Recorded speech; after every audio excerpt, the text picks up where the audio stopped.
कृष्ण कृष्ण कृष्ण हरे हरे।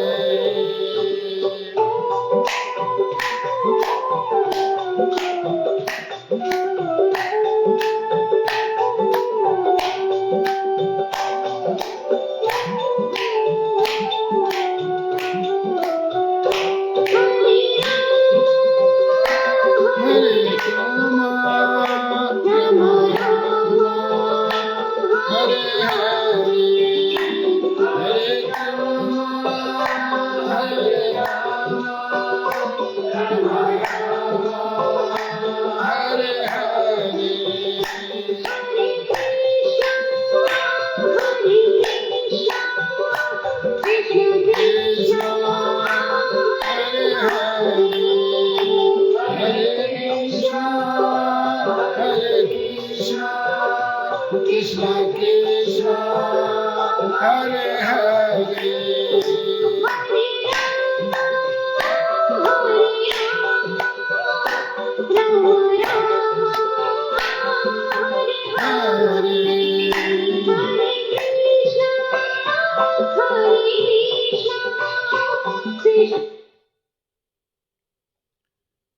कथा प्रारंभ होते है, सुनो वीर हनुमान। आसन आन विराजियो, पवन पुत्र बलवान। सियावर रामचंद्र पद, जय शरणम शंकर हरिओम। जय जय सिया राम। मंगल भवने मंगलहारी, द्रवौ सुदशरथ अजर बिहारी। दीन दयाल विरद संभारी, हरहु नाथ मम संकट भारी। जय सिया राम जय जय सिया राम, जय सिया राम जय जय हनुमान। बांके बिहारी लाल की जय, कृष्ण कन्हैया लाल की जय। नंद के गोपाल की जय। नारायण हरे नारायण हरे नारायण हरे। मुक्तार सिंह जी राधे राधे।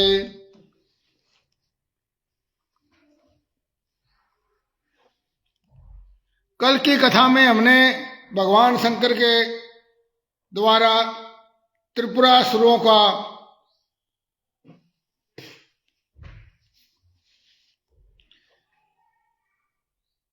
वध और त्रिपुरों के सर्वनाश की कथा, और जिसके द्वारा देवताओं और सारे समाज को जो उनके द्वारा तकलीफ थी उनका नष्ट होने का वृत्तांत सुना।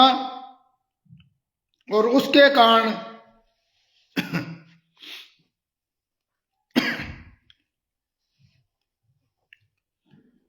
कारण भगवान शंकर को त्रिपुरारी कहने लगे।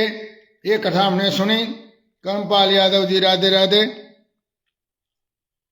आज हम 7वें स्कंद का 11वां अध्याय, ये बहुत ही महत्वपूर्ण आज की कथा है। बहुत ध्यान से समझने वाली कथा है, जिसमें मानव धर्म, वर्ण धर्म और स्त्री धर्म का निरूपण है। तो मनुष्य मात्र के लिए आज की कथा एक निष्कर्ष के तौर पर रहेगी। सुखदेव जी कहते हैं, भगवान में प्रहलाद जी के साधु समाज में सम्मानित पवित्र चरित्र सुनकर संत शिरोमणि युधिष्ठिर को बड़ा आनंद हुआ। यहाँ युधिष्ठिर को राजा नहीं, संत शिरोमणि कहा गया है। संत कोई वेश नहीं है, संत एक भाव है, संत एक विचार है, संत एक जीवन पद्धति है। युधिष्ठिर को बड़ा आनंद हुआ। उन्होंने नारद जी से पूछा, भगवान मैं अब वर्ण और आश्रमों के सदाचार के साथ मनुष्यों के सनातन धर्म का वर्णन श्रवण करना चाहता हूं।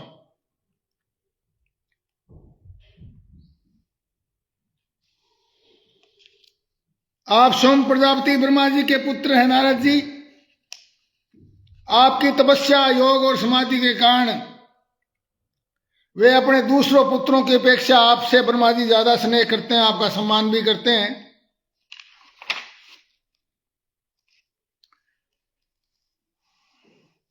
नारद जी ने कहा, युधिष्ठिर अजन्मा भगवान ही समस्त धर्मों का मूल कारण है।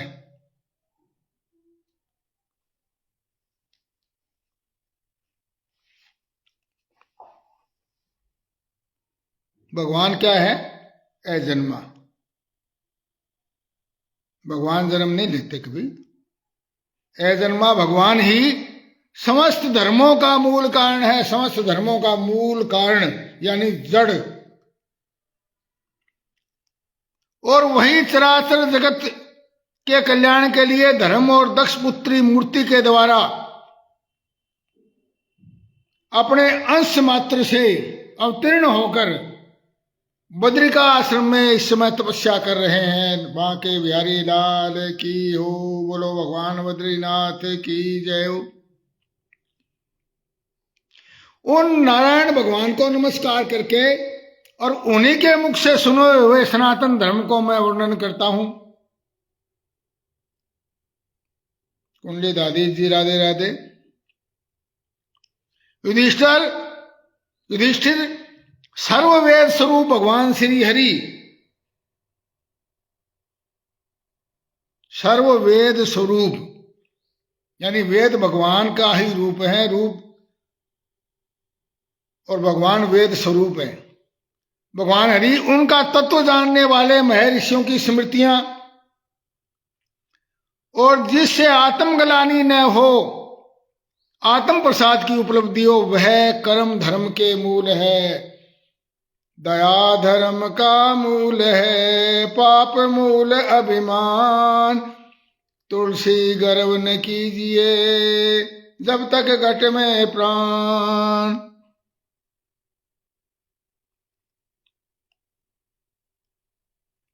यानी जिस कर्म के करने से आदमी को आत्मग्लानि ना हो, यानी आत्मा में नीचा ना देखना पड़े। ग्लानि का मतलब दुख। बलदेव शर्मा जी राधे राधे। सोनू शर्मा भारद्वाज जी राधे राधे। ऐसा कर्म जिससे आत्मग्लानि ना हो बल्कि आत्म प्रसाद हो। आत्म प्रसाद का मतलब, प्रसाद का मतलब खुशी, प्रसन्नता।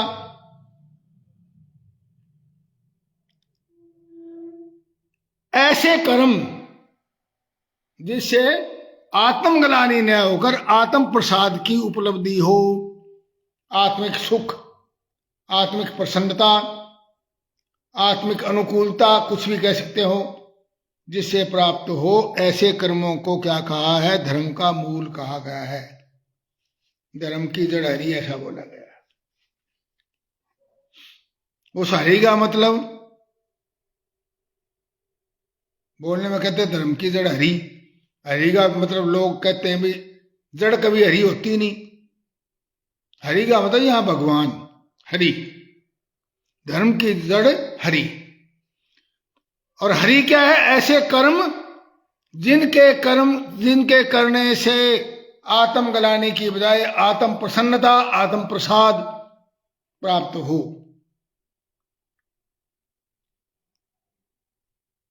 ये धर्म के मूल हैं।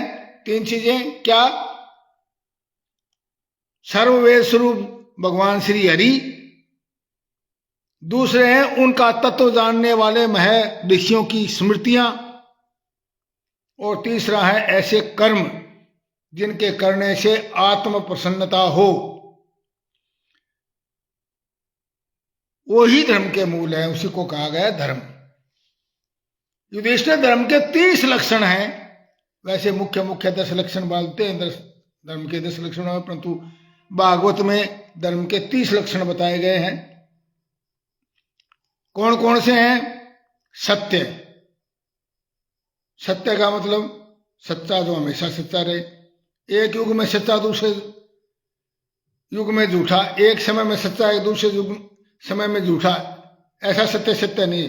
सत्य का मतलब जो हमेशा सत्य रहे, वही सत्य है। दया, दूसरे प्राणियों मात्र पर दया करना, मन में दया का भाव रखना। नम्रता पूर्वक जीना, यह भी दया है। किसी दूसरे को सताना न, यह भी दया है। दूसरे के अधिकार क्षेत्र में बाधा न डालना, यह भी दया है। तपस्या, तपस्या भी कई प्रकार की है। ढूंढने के आगे तप करने का नाम ही तपस्या नहीं है। तपस्या अपने जीवन को कठिन परिस्थितियों में डालने का नाम भी तप है।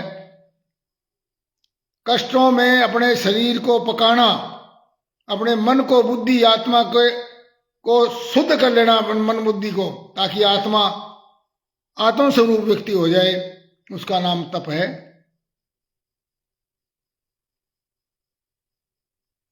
इंद्रियों के स्वाद में न फंस करके इंद्रियों के विचारों के प्रतिकूल चलना, यह भी तप है। क्योंकि इंद्रियां हम जानते हैं मनुष्य को मनोविकारों की तरफ धकेलती है, इसलिए इंद्रियों के विरुद्ध चलना, जैसा वो चाहे उस वैसा न करना, यह भी तप है। शौच, शौच का मतलब शुद्धता, पवित्रता।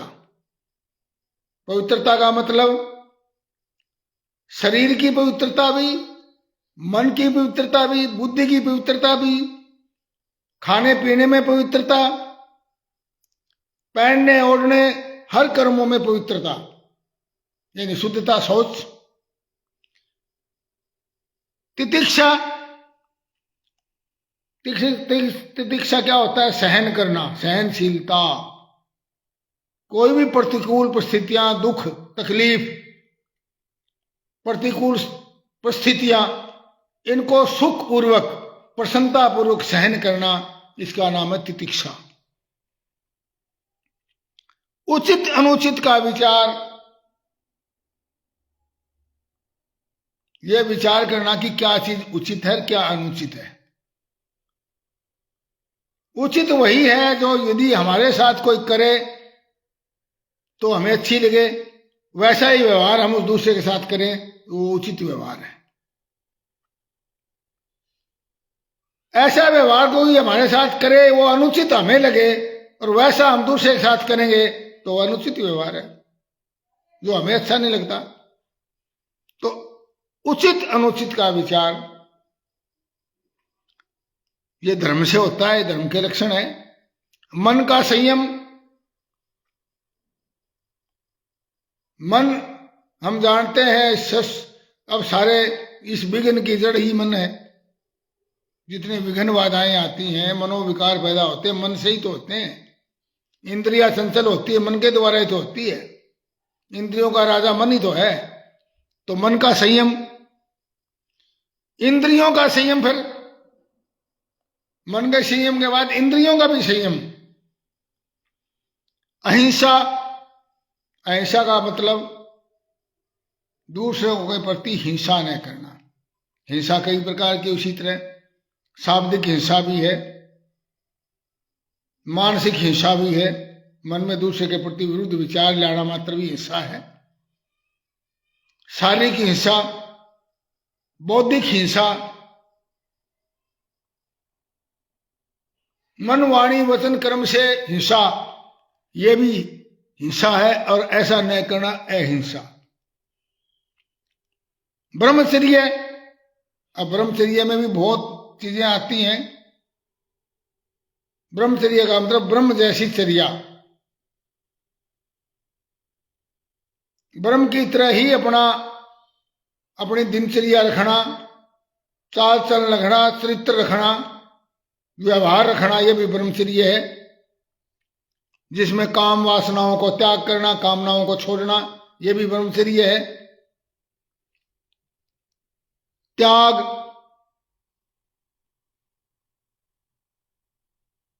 स्वार्थपूर्ण त्याग व्यर्थ है। त्याग का मतलब मन में किसी भाव का, किसी लालसा का न आना ही त्याग है। आ गया और हमें परिस्थिति बस प्राप्त नहीं हो रहा है, या हमें कठिनाई हो रही है प्राप्त करने में, उसको क्रोध में आकर के छोड़ देना, यह त्याग नहीं है। मोहवश त्याग देना भी त्याग नहीं है। निष्काम भाव से किसी चीज को व्यवहार करना, यही वास्तव में त्याग है। त्याग, स्वाध्याय, स्वाध्याय का मतलब पठन पाठन, शास्त्रों का चिंतन मनन। सरलता, जीवन में सरलता होनी चाहिए, ज्यादा से ज्यादा सरलता होनी चाहिए। आदमी को अपना अभिमान नहीं होना चाहिए। कि मैं इस पद पर हूं, मैं इस स्थिति में हूं, मैं ऐसा ज्ञानी हूं। सतोगुण भी अहंकार के कारण हो जाता है, तमोगुण तो है ही अहंकार का कारण, रजोगुण भी अहंकार का कारण है, कई बार सतोगुण भी अहंकार का कारण हो जाता है। तो सरलता, संतोष, जो प्रभु ने हमें दे दिया उसमें संतोष करना, उसमें प्रसन्न रहना कि प्रभु मुझे आपने कुछ कमी छोड़ी नहीं देने में, क्योंकि वही दो हाथ, दो पैर, दो आंख, दो नाक, मुंह, कान, पैर, पेट, सारी वस्तुएं जो औरों को दे रखी है, शरीर के अंग, और जिनके द्वारा मनुष्य विभिन्न कर्म करके संपत्ति, धन, जिनके द्वारा संपत्ति धन कमाता है,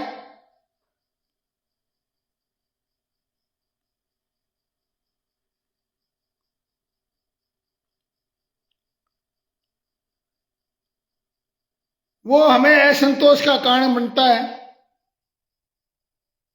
क्योंकि हम जो मिला है उससे संतुष्टि नहीं कर रहे, और चाहिए और चाहिए, असंतुष्टि का भाव है।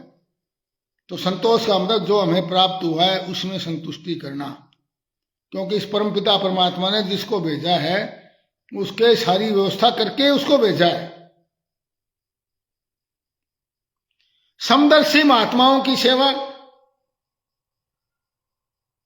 वास्तव में महात्मा होते ही समदर्शी है, समदर्शी को ही महात्मा कहा जाता है। समदर्शी का मतलब जो सबको समान दृष्टि से देखे, जिसका कोई शत्रु मित्र नहीं है, सबको समान रूप से देखे, कोई अपना पराया नहीं, सब अपने हैं, कोई पराया नहीं, ये भी समदर्शी है। धीरे धीरे सांसारिक भोगों की चेष्टा से निवृत्ति,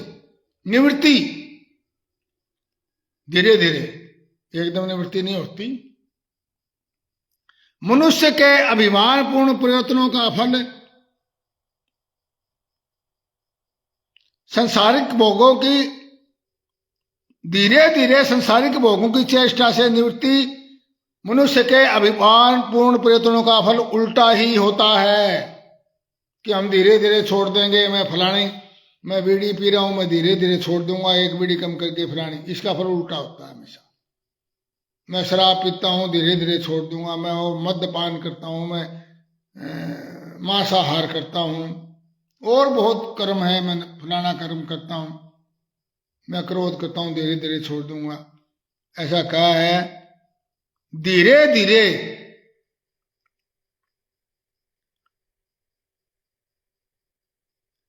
संसारिक भोगों की चेष्टा से निवृत्ति मनुष्य के अभिमान पूर्ण प्रयत्नों का फल उल्टा ही होता है।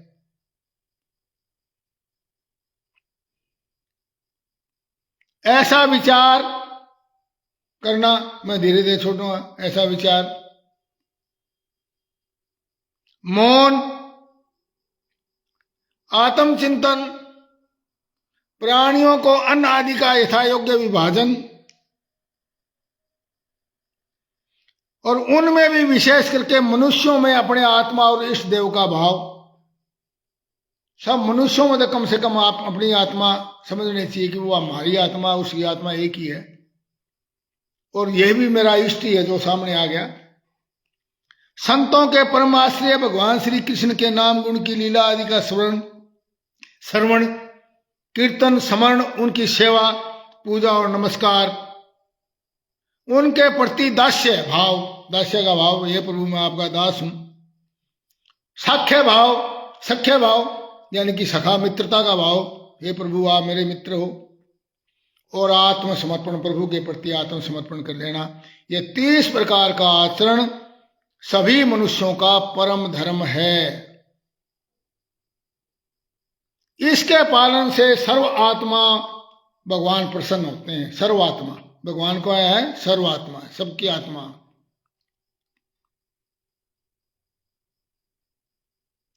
धर्मराज जिनके वंश में अखंड रूप से संस्कार होते आए हैं और जिन्हें ब्रह्मा जी ने संस्कार के योग्य स्वीकार किया है, उसे द्विज कहते हैं। द्विज यानी दूसरा जन्म, 2 बार जन्मा। एक जन्म हम माँ के गर्भ से जन्म लेते हैं, दूसरा जब हमारे संस्कार होते हैं, शुद्धता के संस्कार, 16 संस्कार माने गए हैं। उनमें से कुछ संस्कार ऐसे हैं जिनके होने पर हम कहते हैं कि ये द्विज, दूसरा जन्म हुआ है। उन्हें द्विज कहते हैं, जन्म और कर्म से शुद्ध। अब द्विज दो है, जन्म और कर्म। जन्म और कर्म से शुद्ध द्विजों के लिए यज्ञ,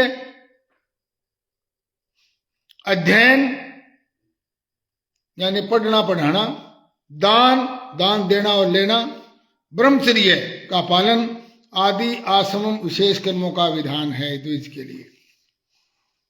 अब इसको आगे, अध्ययन अध्यापन, पढ़ना पढ़ाना, दान लेना दान देना, यज्ञ करना यज्ञ कराना, ये 6 कर्म ब्राह्मण के हैं।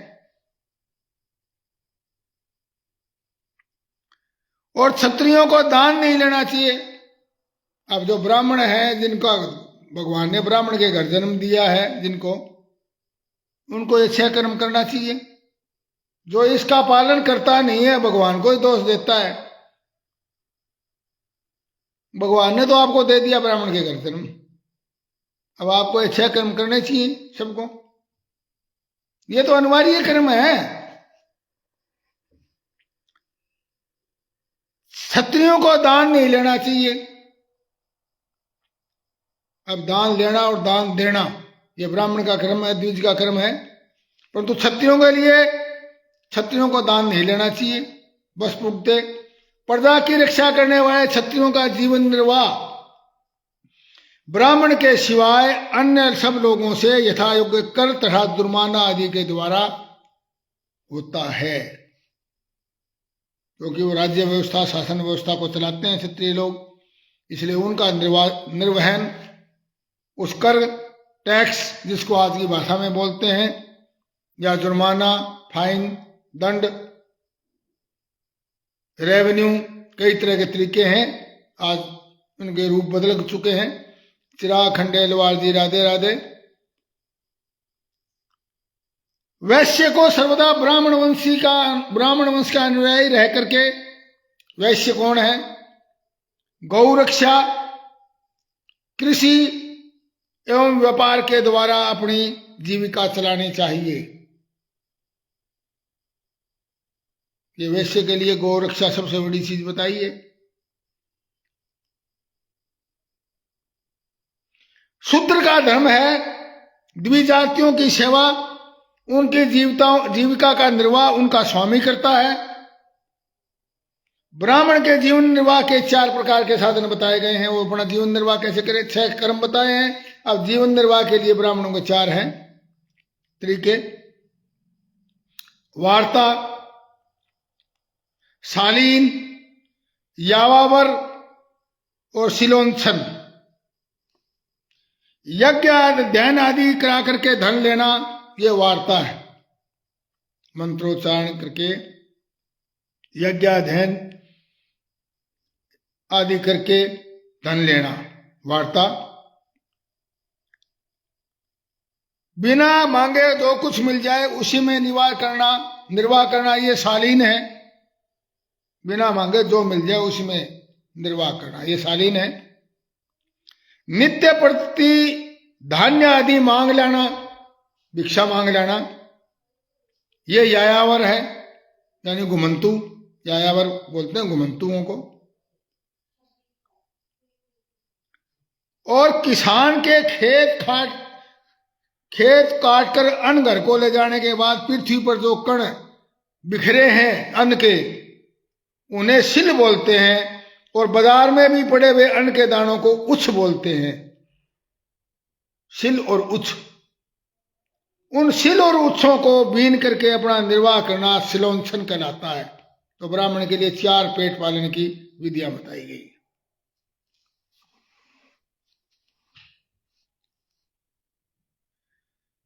इसमें पीछे की वृत्तियां सबसे श्रेष्ठ वृत्ति कौन सी है? सबसे कम तो है यज्ञ दहन आदि करवा के दम देना, ये सबसे निम्न श्रेणी का है। मनोहर लाल शर्मा हमारे बड़े भाई साहब जी, प्रणाम जी, राधे राधे।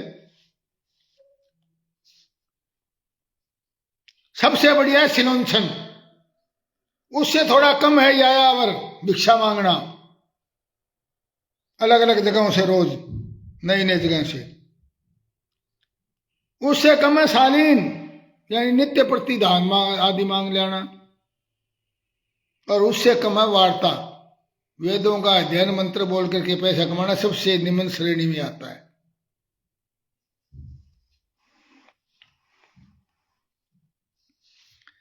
अब निम्न वर्ण का पुरुष बिना आपत्ति काल के उत्तम वर्ण की वृत्तियों का अवलंबन न करे।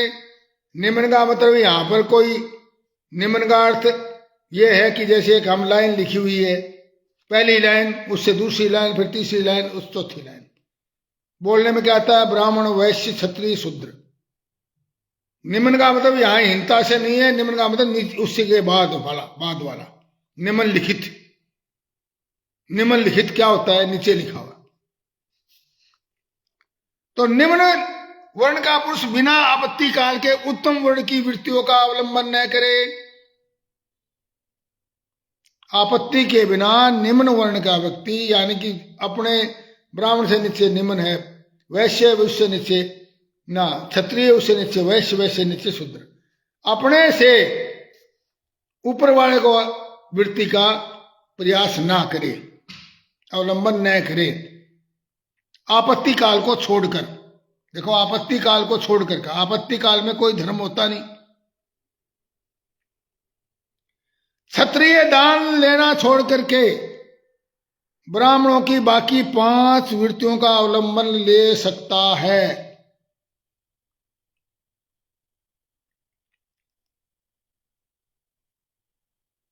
दान न क्षत्रिय लेने बस भोगते।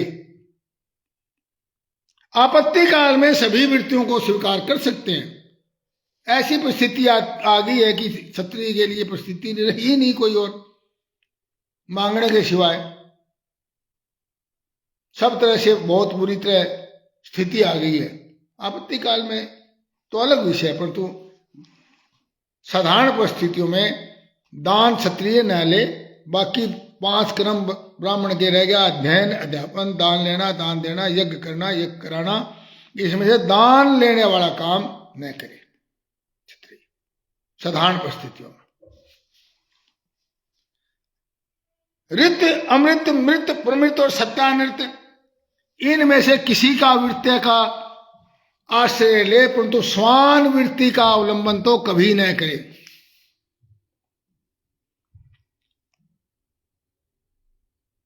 अब ऋत कौन सा है? बाजार में पड़े हुए अन्न को हमें क्या कहा था? उच्छ। खेत में पड़े हुए जो अनाज निकालने के बाद जो दाने बिखरे होते हैं उनको बोलते हैं सिल, यानी उनको बीन करके सिलोच वृत्ति से जीविका निर्वाह करना, इसको बोलते हैं ऋत। ऋत, रीति, तरीका। बिन मांगे जो कुछ मिल जाए उसी में अयाचित, यानी बिना मांगे, इसी को शालीन वृत्ति बोलते हैं। और इसको कहते हैं, जीवन निर्वाह को कहते हैं अमृत। यह है अमृत।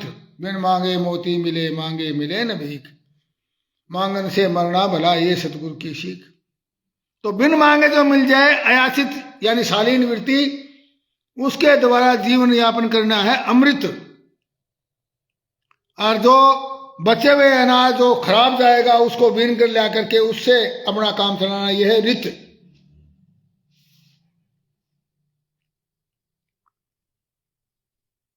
और नित्य मांग कर लाना है यायावर, गुमंतु जाति जैसे होती है, वृत्ति के द्वारा जीवन यापन करना, यह है मृत। ये मरे हुए के समान है। मांगन मरण समान है, मत मांगो कोई भीख, मांगन से मरना भला, ये सतगुरु की सीख। ये सबसे बढ़िया सिलोच, उससे थोड़ा कम, यानी ऋत। सिलोच का मतलब ऋत, उसके बाद अमृत, यानी कि जो मिल जाए उसी में गुजारा करना। मांगना मृत, और कृषि आदि के द्वारा वार्ता वृत्ति से जीवन निर्वाह करना, यह है प्रमृत। व्यापार है सत्यानृत। सत्य भी और अनृत का मतलब होता है झूठ। व्यापार में सत्य और झूठ दोनों चलता है, इसके बिना व्यापार चलता नहीं। सत्य भी चलती है, झूठ भी चलती है। वाणिज्य जो है वो सत्यानिर्तय व्यापार और निम्न वर्ण की सेवा करना स्वान वृत्ति है। बांके बिहारी लाल की जय। अपने से निम्न वर्ण में जाकर के उनकी सेवा करना, उनकी पैसों के लिए उनकी चरण वंदना करना, ये स्वान वृत्ति है। स्वान किसको बोलते हैं? कुत्ते को बोलते हैं स्वान वृत्ति, क्योंकि कुत्ते का जो स्वभाव होता है, गली का कुत्ता, पालतू कुत्ते की तो बात अलग है, वो जगह जगह टुकड़ा खाता फिरता है कोई उसको दुत्कारता है, कोई लठ मारता है, कोई कुछ कहता है, पर वो जगह जगह वो स्वान वृत्ति होती है, ऐसी वृत्ति। ब्राह्मण और क्षत्रिय को इस अंतिम निंदित वृत्ति का कभी भी आश्रय नहीं लेना चाहिए। ब्राह्मण और क्षत्रिय को तो इस वृत्ति का कभी आश्रय लेना ही नहीं चाहिए, इस स्वान वृत्ति का, क्योंकि ब्राह्मण सर्ववेदमय है और क्षत्रिय राजा है, सर्वदेवमय है। वेद और देव, वेद रूप ब्राह्मण, देव रूप क्षत्रिय। सम दम तप शौच संतोष क्षमा सरलता ज्ञान दया भगवत परायणता और सत्य, ये ब्राह्मण के लक्षण हैं। 6 कर्म बताए ब्राह्मण के, 4 उसके गुजारा करने की तरीके बताए और 10 ये लक्षण है ब्राह्मण के। क्या क्या? सम दम तप शौच संतोष क्षमा सरलता ज्ञान दया भगवत परायणता और सत्य।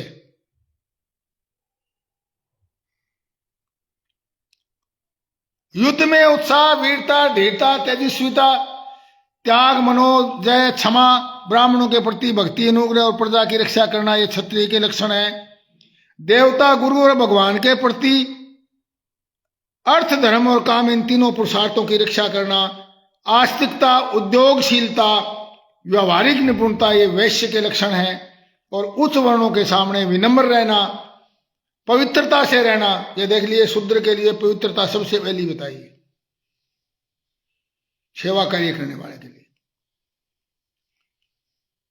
स्वामी की निष्पक्ष निष्कपट सेवा, वैदिक मंत्रों से रहित यज्ञ, यज्ञ करने का कहते हुए शूद्र को तो यज्ञ अलाउड नहीं। देखिए यहां लिखा है वैदिक मंत्रों से यह रहित यज्ञ, वैदिक मंत्र बोलने की जरूरत ही नहीं है, सिर्फ यज्ञ करो, आहुति डालो सीधी स्वा। शूद्र के लिए कितनी छूट दी गई है, क्योंकि उसको समय नहीं है सेवा कार्य की, इसलिए न कि उसको निम्न समझ के। चोरी न करना, सत्य और गौ ब्राह्मणों की रक्षा करना,